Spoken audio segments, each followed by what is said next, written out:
À tout de suite. Et d'ailleurs, il y a une déclaration très intéressante de Christian Horner, encore lui, qui parle justement des évolutions et du fait que Red Bull, avec sa pénalité, va être obligé de toute façon de faire des améliorations à la marge, des gains marginaux. On a presque envie de leur dire de toute façon, vu la performance de la voiture, il n'y a pas grand-chose à faire de révolutionnaire sur cette voiture-là. Alors que, je vais le citer, il dit « Je pense que Ferrari et Mercedes économisent probablement pour quelque chose d'assez important, d'après ce que nous entendons. » Donc effectivement, on peut s'attendre à ce que Mercedes et Ferrari arrivent avec des gros changements beaucoup plus tard dans la saison. Imola, ça sera dans un mois tout pile, quasiment, mi-mai.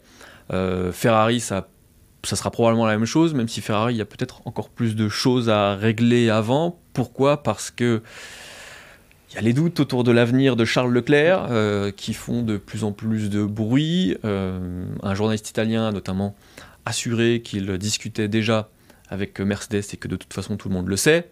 On a l'impression que Ferrari doit d'abord remettre de l'ordre dans la maison, avoir l'esprit plus clair avant de se pencher sur la performance. C'est presque dramatique à dire, mais c'est la réalité. Ouais, c'est compliqué parce que, comme tu l'as dit, Charles Leclerc était un potentiel champion du monde en début de saison dernière. Là, aujourd'hui, il court dans l'écurie qui est 4e du classement avec quelque chose comme 26 points, il me semble. Donc, c'est vraiment pas beaucoup après cette première phase du championnat.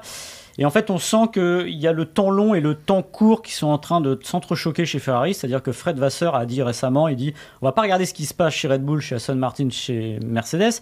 On va s'occuper de nous. » C'est-à-dire que ça veut dire quoi ? Ça veut dire que on a suffisamment de problèmes chez nous, suffisamment de choses à régler pour aller voir ailleurs. Ça me fait un peu penser, toute proportion gardée, au début de l'ère Jean Todt, tout simplement. C'est-à-dire qu'il y a une écurie... On sent qu'il y a des choses à reconstruire, des choses à refaire en interne et que ça n'ira pas vite, la reconstruction, et que c'est un vrai problème parce que vous avez des pilotes, et Charles Leclerc le premier, qui vont finir par s'impatienter. Charles Leclerc, il est en train de voir les années passer, de se dire l'année dernière, il se disait « Je peux être champion du monde, je veux être champion du monde », il a annoncé haut et fort, et il avait raison de le faire en début de saison. Et puis il a vu l'équipe avec les erreurs de stratégie et tout le tralala se dégrader tout au long de la saison, et là aujourd'hui il est dans une voiture qui ne tient pas le choc, qui ne tient pas la route par rapport à Red Bull. Donc c'est vrai que sa patience, à un moment, pourrait aussi avoir des limites. Parce qu'en plus, il y a le retour en arrière. La patience, si vous voyez votre équipe progresser, entre guillemets, c'est toujours dur de patienter, surtout quand vous êtes pilote, mais quand vous voyez votre équipe progresser, entre guillemets, c'est un petit peu plus facile. Là, effectivement, tu l'as dit, il y a eu cet espoir en début de saison dernière, et d'un seul coup, il y a un gigantesque retour en arrière, alors qu'on avait l'impression justement que Ferrari s'était reconstruite sur les saisons 2020, à post-Covid, avec la pénalité moteur qui les avait rétrogradés. Là, c'est compliqué. Charles Leclerc, il voit l'un de ses grands rivaux, Max Verstappen, qui est en train de tout écraser, et il se dit que lui, il a le talent, il a les moyens en termes de pilotage pour lutter contre le Néerlandais, mais qu'il n'a pas la machine pour, ni l'équipe pour.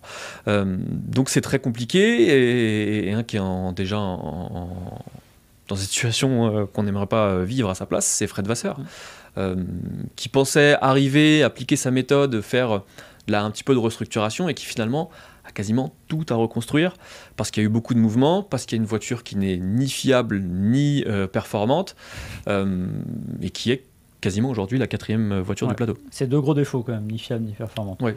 Mais surtout, encore une fois, comme tu l'as dit, le retour en arrière, il est là. C'est que l'année dernière, si on caricature, début de saison, on réussit, et puis à un moment, on se dit, ils font des grosses erreurs de stratégie, donc on se dit, c'est peut-être un problème humain, on met un nouveau board, un nouveau patron, Vasseur arrive, il change les hommes, mais le problème, c'est ça qui doit être dur pour un pilote comme Leclerc, et même pour Sainz, c'est de se dire, ah non, finalement, la voiture ne va pas non plus. Donc là, les défauts, c'est même encore plus grave, parce qu'à la rigueur, si c'était juste choix d'homme et de stratégie, peut-être que Vasseur aurait pu remettre de l'ordre et peut-être changer ça. Là, le problème, c'est il y a le matériel, et ça, c'est sur le court terme très compliqué. Il sait déjà, Leclerc, que sa saison, au fond, elle est quasiment perdue.